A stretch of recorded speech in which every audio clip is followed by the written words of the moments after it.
Hello, and welcome to another update video about Bitcoin. Yeah, on the Bitcoin chart, we have been witnessing here this rejection yesterday. Rejection at the 102,500 level, which is the previous swing high that formed on Thursday, and also very close to the previous swing high from the 6th of December. I only want to focus on the shorter time frame because in yesterday's last video, I also covered the daily chart.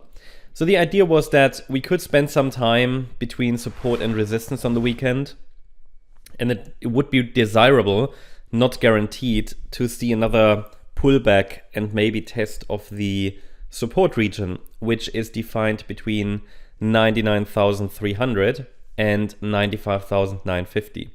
Why desirable? Because even in the white scenario, which is the bullish one, you can see it here, it would look best with a larger B wave. Let me take you through this scenario. In this move to the upside, we have a wave 1, we have a wave 2, A, B, C in wave 3, then wave 4, wave 5. The support area was already tested on, was it Friday? Yeah, on Friday. That was here at 99,300. And because it was tested already, there's no guarantee of another test. Right? There's no guarantee of another test. However, it just would look best because this pullback for all of wave B would be a little bit weak, but valid, okay?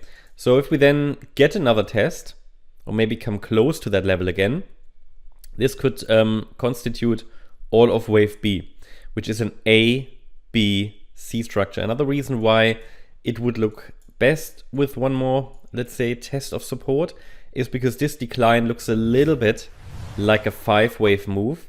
So it could be wave A of the B wave. The move up looks like a 3-wave move, A, B, C, or WXY rather, in wave B. And then this could be a C wave down, maybe as ending diagonal. We'll have to see how it develops. But overall, looking at the proportions between the move up in wave A and the move down in wave B, this would look best, yeah? And then we can see if the bulls turn up in this area for a C wave rally. Again, this would be the bullish scenario. In this case, the bulls need to defend the 95,950 level, and the parameters that you see on the chart between resistance 102,180 and 103,900 and support 95,950 and 99,300, well, they will be relevant on the weekend. And we could linger some time in between support and resistance.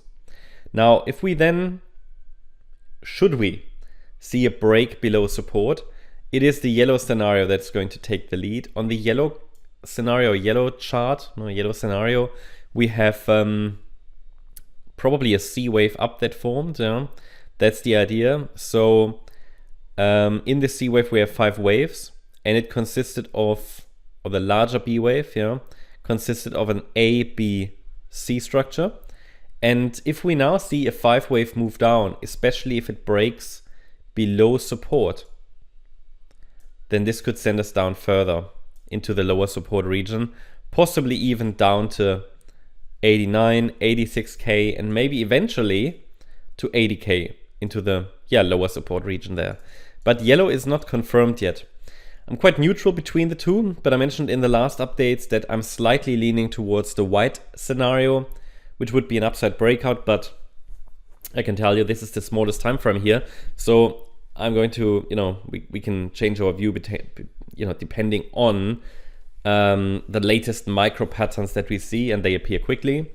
But overall, I see no, let's say, impulse to the downside right now.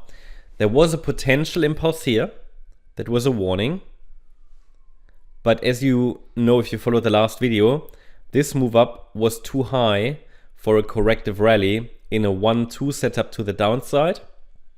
1, 2. So I keep the idea of a B wave up because B waves can overshoot the previous high, but it can't be a so-called 1-2 setup. A 1-2 setup in Elliott Wave is a setup for lower prices. So while I think it would be good to test support again, the 1-2 setup was a warning that it could go down quite rapidly. Now again, that's been invalidated. So it's quite good for the bulls. But yeah, overall, I told you before already that I'm slightly leaning towards the white count anyway. Still, we couldn't ignore it. And still, probabilities in this overall sideways range we're moving in, they are quite balanced. But overall, we are now moving between well-defined support and well-defined resistance. So essentially a price range. And we need a sustained or decisive break of one of them to get some clarity about short-term direction. At the moment, it's just, yeah, range-bound movement, right? And the market is still caught in this indecision phase. So that's the update about Bitcoin. Hope you liked the update. If you did, please hit the like button, leave a comment, and subscribe. And if you really like the content, then please check out the channel membership. Also, make sure that you follow us on Instagram and Twitter for additional content. If you want to vote for your favorite cryptocurrency, if one of these is your favorite coin, you can vote for these 4 here on our X profile. There will be one video for one of these today, and obviously it will be the winner. So seems like Pepe is going to be the winner.